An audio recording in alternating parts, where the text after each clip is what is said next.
In June 1860, the newly elected Bishop of Texas, Alexander Gregg, approved Articles of Association drawn up under the leadership of the Reverend Edwin A. Wagner of Marshall, and Christ Church officially became part of the Diocese of Texas.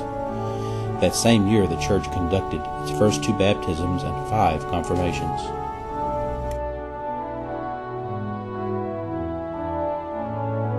The Reverend Wagner conducted services at the church once a month until he was called to be priest at St. Bartholomew's Church in Hempstead, Texas. The local church then numbered 22 communicants. Its roster today contains the name of Tom Wagner, direct descendant of that beloved formative spiritual leader, and of his wife Jerry Lynn, both active in its service.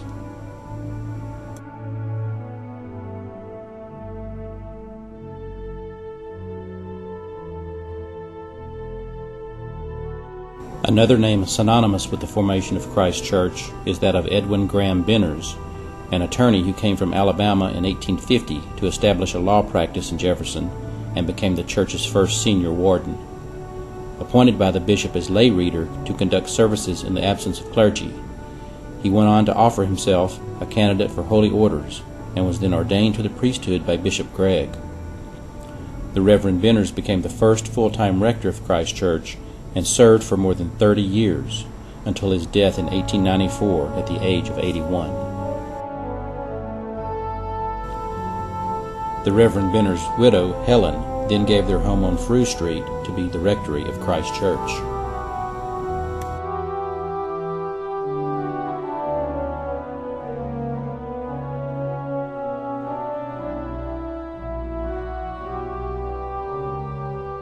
The increase of families after World War II inspired a fundraising campaign led by Layla Joseph, aunt of current members, to construct the parish hall.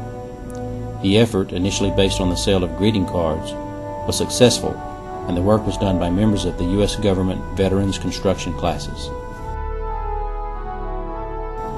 While longtime senior warden Dan Lester was Jefferson's mayor, his wife Ruth served as church organist and choir director, in addition to being president of the Jesse Allen Wise Garden Club. This organization, named for another former church member, is still pivotal in the town's role as a tourist destination. After Ruth's death, Dan and his second wife, Eileen, made perhaps the most important bequest the church has yet received, initiating an endowment fund for maintenance of its physical structure, with strict stipulations as to its use. Eileen Lester later joined communicant Tom Haggard in funding a brick annex to serve as office, conference, and storage space in memory of Dan Lester and the son of a former beloved priest, Bill Fritz. Among the memorable experiences of ensuing years was the church's near destruction by a tornado in the 1920s. That the building was restored is largely due to the effort of the Reverend Dr. D. Griffin Gunn, minister at the time.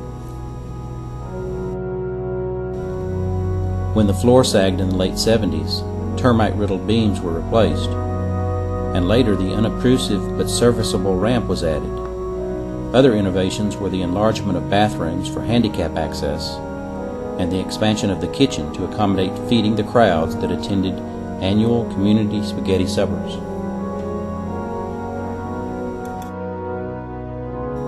The task of organist was graciously assumed by Annabelle Yoakum, with Mary Rohrback frequently serving as well. Duties then fell to Dorothy Craver, who remained in that capacity for 30 years.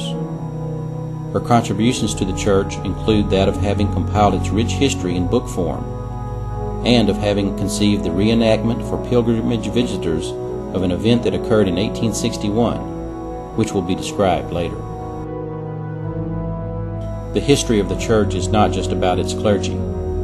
Hundreds of active men and women have served as wardens, members of the vestry, or bishop's committee, as the governing body of the laity is called when the church has mission status, lay readers, chalice bearers, organists, choir members, teachers, and many functions of the Episcopal Church women, such as organizing events, preparing dinners, and cleaning up. During transitional periods in church history, wardens play pivotal roles. Buddy Stroh, Donald Thomas, and Charlie Chitwood are examples.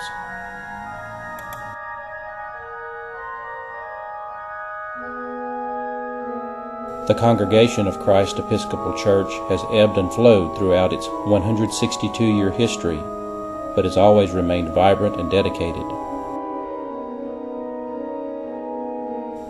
Here are a few remembrances of times gone by, some who are with us today, as well as others who are now with us only in spirit.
Manette Carpenter and Peggy Stroh later came to epitomize female leadership, as they became either ECW president, vestryman, or both. Some have contributed their talent and influence from a distance, as in the case of sculptress Tommy Wurzbach Glick, whose family roots are here. Although she relocated to Long Island, New York, she maintains a home in Jefferson and continues to befriend her hometown and church. In 1977 and 1978, Christ Church was honored to have Canon Henry Clay Tompkins Puckett, the canon to the ordinary and close associate of the bishop, conduct services each week. He had been owner-publisher of the newspaper in Sonora, Texas, before serving as a Marine in the South Pacific, attending seminary in Virginia, and finally becoming assigned to the Diocese of Texas. We are now equally pleased to have Canon Puckett's son, David F. K. Puckett, as priest in charge, having come to Jefferson from a distinguished career of his own, with service as Dean of the Cathedral in Albuquerque, New Mexico, and most recently as Rector of Church of the Holy Spirit in Houston.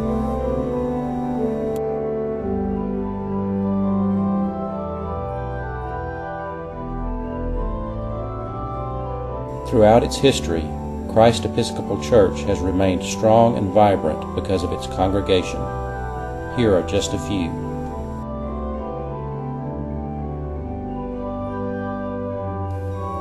For a time, the Charlestonian accent of the Reverend Malcolm Prouty resounded from the pulpit. Then, during a few dry years without a priest, Charlie and Juanita Chitwood most frequently offered morning prayer on Sunday mornings, and the mission depended upon the loyalty of a handful of supply priests, notably Tom Woods of Henderson, Billy Tomlin of Tyler, and David Greer of Shreveport, to bring Holy Communion.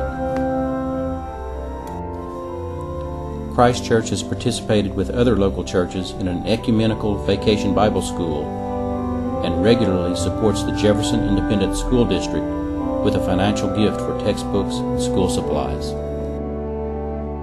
Community response to a tradition of hosting a spaghetti supper peaked in 2011 when profits were designated to help rebuild a popular barbecue facility that was owned by the family of communicant Ed Joseph and had been destroyed by a fire. This year, the effort raised a record $1,500 to support the Blessings of Grace Food Pantry and Backpack program. We also support the Gideons and the Highway 80 Rescue Mission, in addition to our own mission efforts such as United Thank Offering and the Community Inspirational Luncheon. Relative newcomer Bob Schelling, an ordained minister, co-founded the Marion Cass Recovery Alliance after devastating wildfires swept through the area, and now assists at the Christ Church altar. His wife Linda is current ECW president and chairs the food pantry. She has also stitched a new set of vestments for the clergy. The church has hosted numerous personal gatherings for its members over the years. Laura Omer Miller, Tom Wagner, and Mary Margaret Harvey, in various roles of uncovering and preserving the history of Marion County and Caddo Lake, have utilized the parish hall for committee meetings, and Marcia Thomas, founding director of the Opera House Theater Players, has held plays and auditions here. Gloria and Jeff Rowe have chosen this church for birthday celebrations. Their granddaughter, Marlo Conaway, was christened here this year, becoming the newest communicant of Christ Church. Another christening is planned, that of Martha and Alan Yarborough's infant granddaughter, Gwen.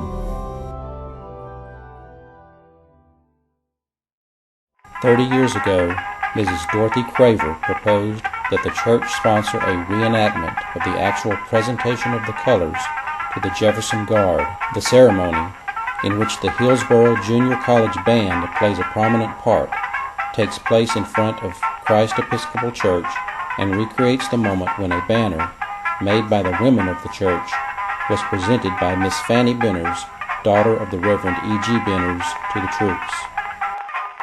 I wish I was in the land of cotton. Old times there are not forgotten. Look away, look away, look away, Dixieland. In Dixieland where I was born, early on one frosty morn, look away, look away, look away, Dixieland. I wish I was in Dixie, hooray, hooray. In Dixieland I take my stand to live and die in Dixie.